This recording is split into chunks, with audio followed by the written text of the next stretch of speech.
in collaboration with the Cyprus Mail. This is the Cyprus News Digest with Rosie Charalambous.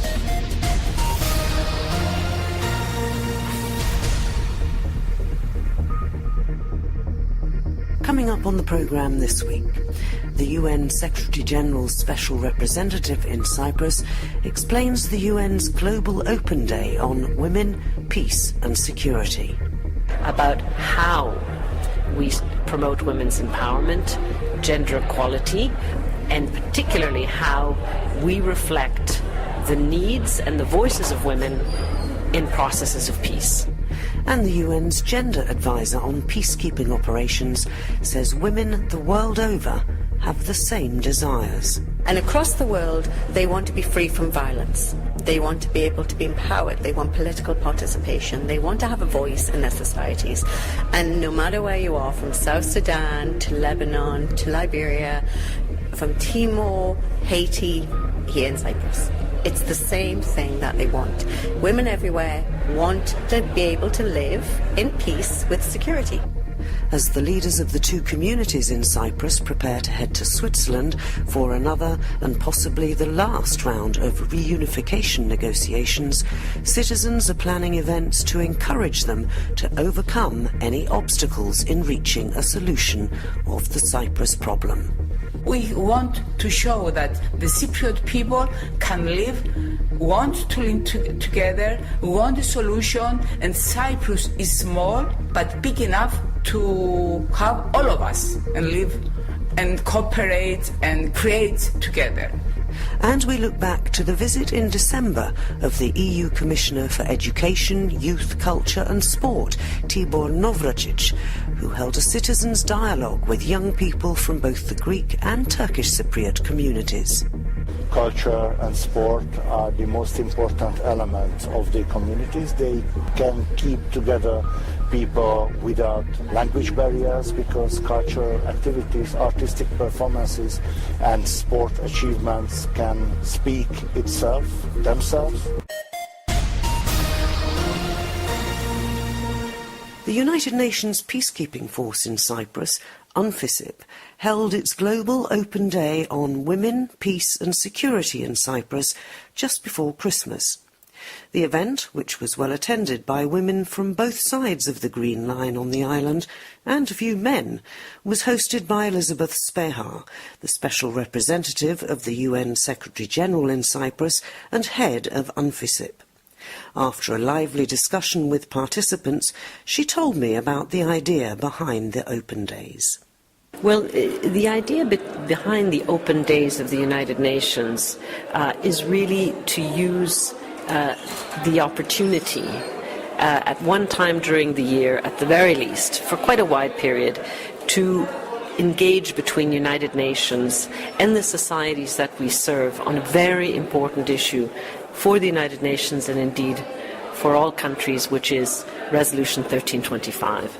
And for all countries, but particularly those countries in conflict or emerging from conflict, because of course Resolution 1325 speaks to the issues of women, peace and security, both how women's needs and concerns need to be reflected and need to be part of any peace agreement, and secondly that part of the way that you achieve that is that you make sure that women participate actively in peace processes. So this started in 2010 as a concept at the United Nations to basically mark the 10th anniversary of Resolution 1325, and it's continued on a yearly basis. We've done it ever since in Cyprus, and it's done all around the world. And it, as I said, allows us to have that conversation between United Nations and societies that we serve about how we promote women's empowerment, gender equality, and particularly how we reflect the needs and the voices of women in processes of peace.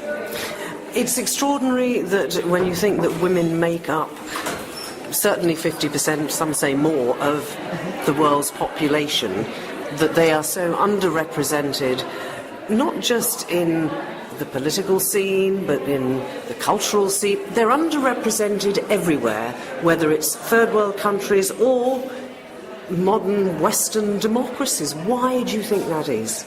Well, there are a lot of historical, cultural and other reasons for this, and it is systemic in most of the world. We have had in history, of course, the experience of matriarchal societies and societies where actually it was women that made most of the decisions and traced the path for their communities.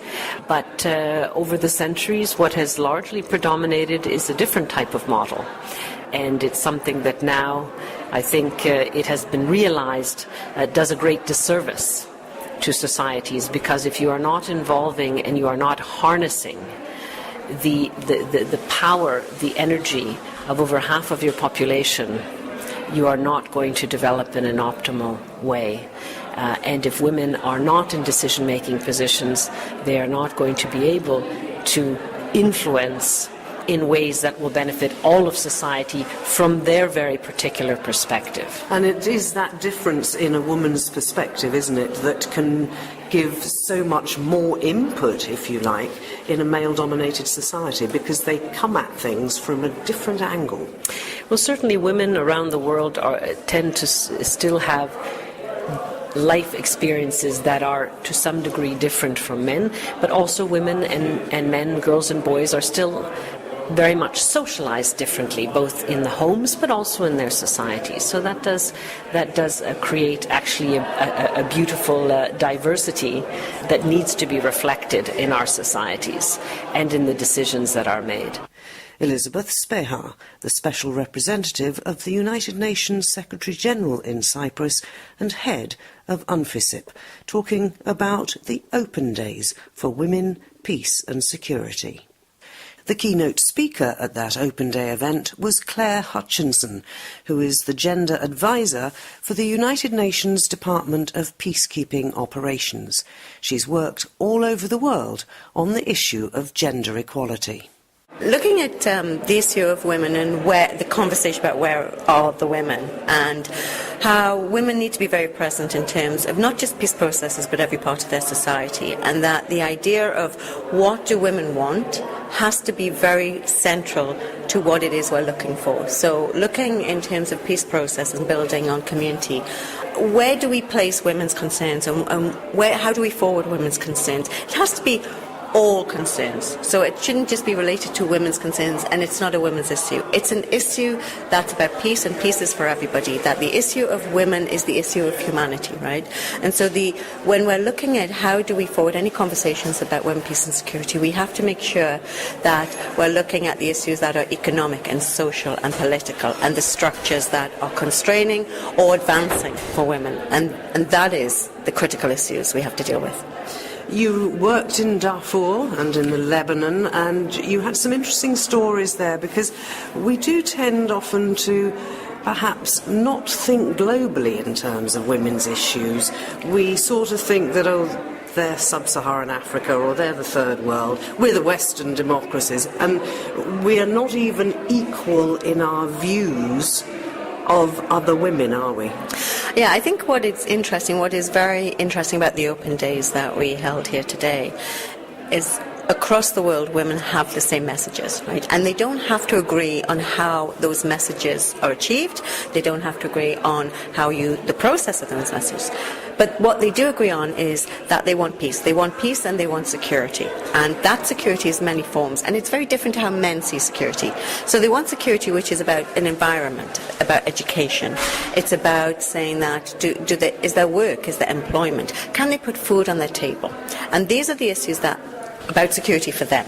And across the world, they want to be free from violence. They want to be able to be empowered. They want political participation. They want to have a voice in their societies. And no matter where you are, from South Sudan to Lebanon to Liberia, from Timor, Haiti, here in Cyprus, it's the same thing that they want. Women everywhere want to be able to live in peace with security. And that doesn't matter where you're from. So what would your message be to women listening to this, and particularly with regard to Cyprus? It came up in the discussion that the negotiations are ongoing, and there was a lot of hope in the room that some agreement might be reached, but that actually is not, by a long shot, the end of the process. It's very important, isn't it, that women get involved in the next part of the process? Exactly. I mean, this is about what is it you want, and to have peace means that everybody has to be engaged. Everybody has to be mobilised to march forward collectively, and to say this is what we want for the next generation, this is what we want for us today and what we want for tomorrow. And I think if you're not involved, then whatever comes you can't disagree with, because engagement is about having a decision and having a role. And if you don't get engaged, you can't disagree with the outcome. And so we've seen this currently, we've seen the political realm, right? We see it in the UK, we've seen it in the US, that the idea of the outcomes of any kind of processes has to be, people's voices have to move forward. And that means women and men. And I think that women have to be part of this process everywhere. It doesn't matter who you are, where you live, it's island-wide. And the island, the women in this island, they have to be able to move forward and have some kind of voice in their future. But how do you get them interested in that? Because it also came up that during the 2004 Annan Plan referendum, a large number of women voted no, and the partition continued. So how do you get women to feel that it makes a difference? That's the essence, isn't it? That it makes a difference if they do get involved. Yeah. I mean, you have to talk with the language that can be heard. And how you frame something has to be to whoever is listening. And the idea that this is about your life. You can't talk about the same issue of, say, maybe feminism to somebody who's simply just trying to exist every day, because that is not of interest. What is of interest is economically, how do I put bread on the table? How do I feed my family? How do I keep my family intact? How do I make sure what is happening to me today in my remote area of where I live or in my central city of where I live? How does the issue affect me? Because ultimately, that is what it's about. It isn't about women. It isn't about women's mobilisation. It isn't about feminism. It isn't about global change. It is about how in my local community is this going to affect me? And I think the messages have to be translated to that. Outreach has to make sense to the people who are listening. And if it doesn't resonate with you, if you don't hear that message, you can't act on that message. And I think the messaging has to be very, very clear. This is about your future. This is about what you can achieve and what you want for you, for your family and for your community. And this is about together, being together as one voice, men and women, moving forward to the future, to a successful and peaceful future. Claire Hutchinson, the gender advisor for the UN Department of Peacekeeping Operations, who was the keynote speaker at that event just before Christmas of the UN Open Day, asking, where are the women? In collaboration with the Cyprus Mail, this is the Cyprus News Digest with Rosie Charalambous. The biggest achievement of Crime Stoppers has been the ability of the public to be able to give information about crime anonymously. There's no way I could have kept prostituting without the drugs. There's no way I could have had my body used like a public toilet, because that's actually what prostitution is. And then the fourth series I started 3 days after I'd won the Oscar, so the whole of the Monarch of the Glen experience was all interplatted with the Gosford Park Oscar experience. I was working with Ronnie James Dio, and David was going to reform Whitesnake in 2003. Cyprus was chosen because Cyprus is a stable, peaceful and secure place. We have to really look closely. What are we doing with children? What are we doing with adolescents? And what are we doing with adults that can help them move into a more literate situation? The ones that I'm proudest of are the ones that were true discoveries, where we found something we didn't know existed.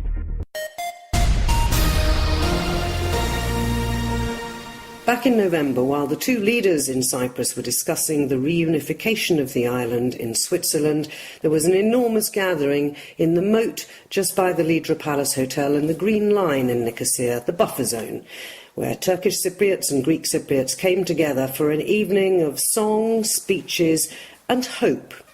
And of course, after that, the talks collapsed. Well, they're getting together again next Tuesday because, of course, tomorrow the leaders are flying off once again to Switzerland, and this really is the make or break of the chances to reunite Cyprus. January the 10th, in the buffer zone, again at Lydra Palace, at 6 p.m. South Cyprus time and 7 p.m. North Cyprus time. Yes, I know that's very silly, but that's the way it goes at the moment. There will be the bicommunal mobilisation for peace and the reunification of Cyprus. It involves countless organisations on both sides of the divide, and one of the organisers is Christina Valanidou.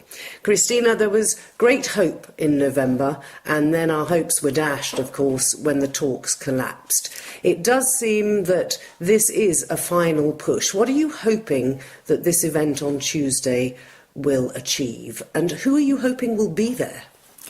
We hope that we'll manage to send the message to our two leaders that the people of Cyprus demand and want to live in a united Cyprus in peace, and we demand from them, this is the message, to overcome all the obstacles that they might appear in their way of discussions in order to find a solution.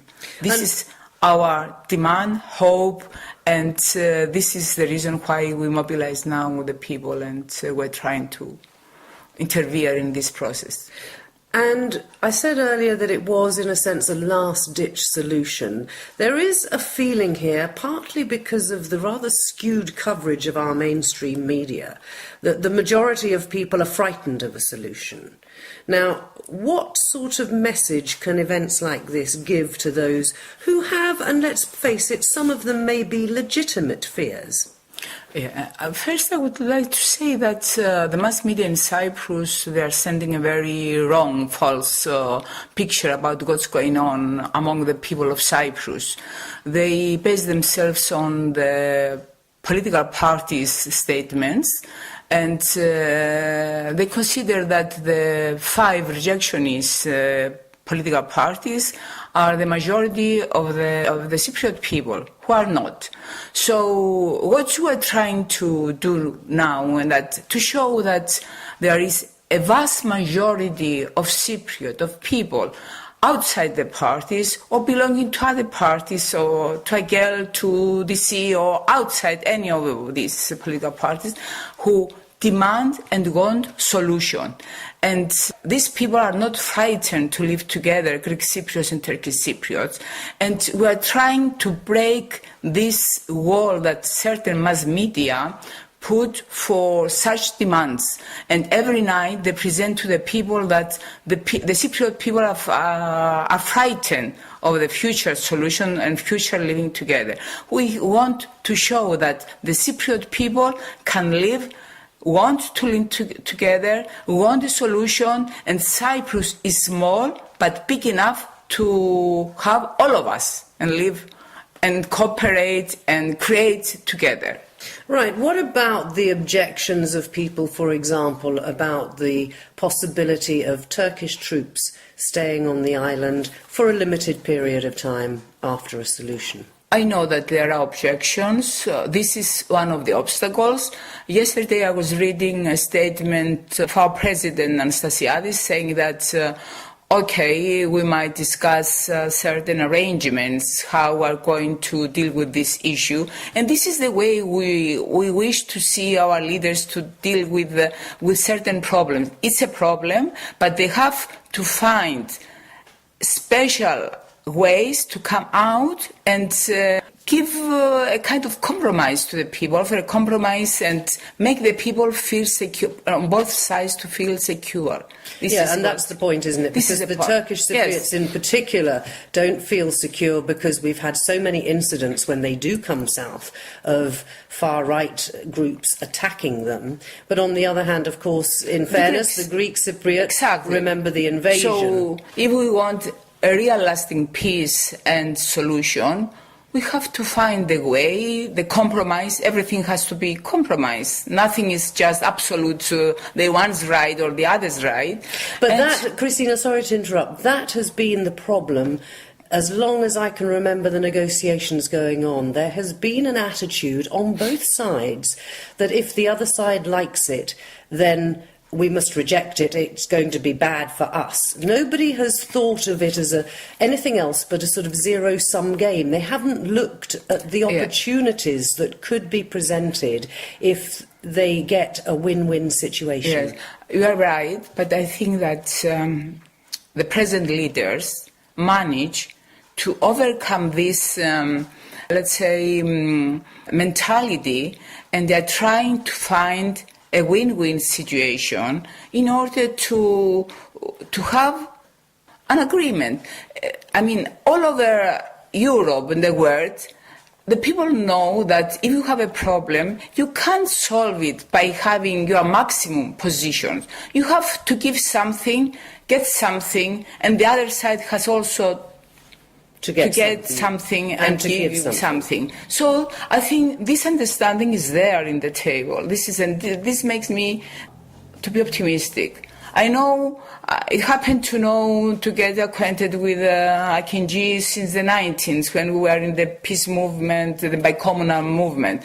I know that he's a sincere Cypriot who wants solution. The same is for Anastasiadis. I don't know him personally, I can't say this, but he proves that he wants a solution. He has made several positive steps towards this. So I feel that both leaders, they are in this track now and they are trying to find a solution. And what they need now is just our support, the support of the people, that there are people who are supporting them, because sometimes the picture is misleading, the picture that the mass media give to the people, that the people do not want solution. The people, they do want solution, and we want to send this message to our two leaders to convince them and to make them feel and to encourage them to continue and find the agreement we wish to have. Let's assume that they do. They've got intensive meetings coming up in the next few days, followed by that tripartite meeting on security and guarantees. And if they do come back with maps and pieces of paper that suggest the basis of a solution is there, that actually is not the end of the road, because assuming that's the case, they then have to draw up the federal constitution and the constitutions of the two constituent states. That has to be done before they can then put it to a plebiscite and everybody gets a chance to vote on it. Now, that's the bottom line, isn't it? The referendum. Yes. People, if you look back over 2016, whenever there's been a referendum, people love the chance as citizens to shout no. Yes, this is immediately after the agreement, another, let's say, task is in front of us. We have to inform people properly what is there, what will be the benefits of this solution, what are the aspects or the meanings of the solution of Cyprus for both communities, for each individual. And this is a great task. Of course, the referendums, sometimes the people do not vote for the main question of the referendum, but they vote, for example, if they like or not the leader. But we have to give now the real picture of what's the meaning of a solution and what are the benefits. I think that the people and the political parties who are supporting this can make their utmost to succeed.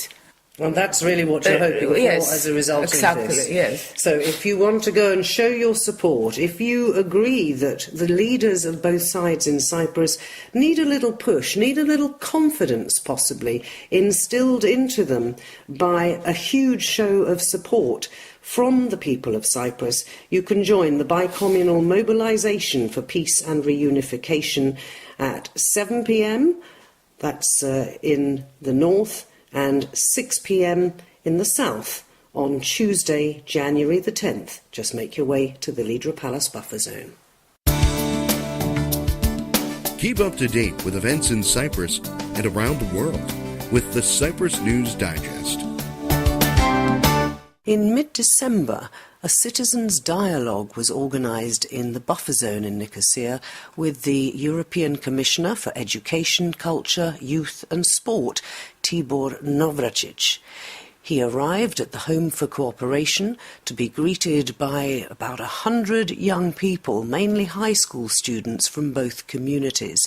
There were grown-ups too, and the whole idea was to have a discussion about modernising Europe's education system, about finding out how connected to Europe these young people feel. We heard about Erasmus+, the importance of language and of cultural diversity, and empowering young people for inclusive education. The Commissioner spent over an hour with the young people, taking their questions and encouraging them to think a little bit more broadly about their part in the European Union. Before the event started, he had these words to say to the press. So this is a part of the series of the Citizens' Dialogue, where it usually happens when a commissioner goes to visit a member state. I think this Citizens' Dialogue has a more important value and a symbolic significance just because of the venue. This is a meeting point of the Greek and Turkish Cypriot communities and the members of those communities, and it is symbolic that I could be the guest, a commissioner, a European commissioner responsible for education, culture, youth and sport. Just because I think education is the most important device of building up communities, bringing together people with various social, ethnic, religious background, and building cohesive communities. Culture and sport are the most important element of the communities. They can keep together people without language barriers, because cultural activities, artistic performances and sport achievements can speak themselves. And youth is our hope for the future, that what the previous generations failed or made mistakes, the youth will correct those mistakes, and hopefully there will be a better future for this island and for Europe as well. The Commissioner was then asked whether or not the European Commission could do anything at all to help improve the education in northern Cyprus. There is a constant dialogue, as far as I know, between the Greek Cypriot community and the Turkish Cypriot community in approaching the education systems, because education systems can be a good device for dialogue. The European Commission can fund and can help those initiatives. We are checking now the concrete projects, and if we can help, for instance, in language teaching or in other activities or initiatives, certainly we will. The EU Commissioner for Education, Culture, Youth and Sport, Tibor Navracsics. If you'd like to hear the dialogue in Nicosia, it's online. You can go to ec.europa.eu/citizens/Cyprus/Nicosia2. Or perhaps it's just simpler if you put EU Citizens Dialogues into Google, and you'll see a link there for the one that was held in Nicosia in December.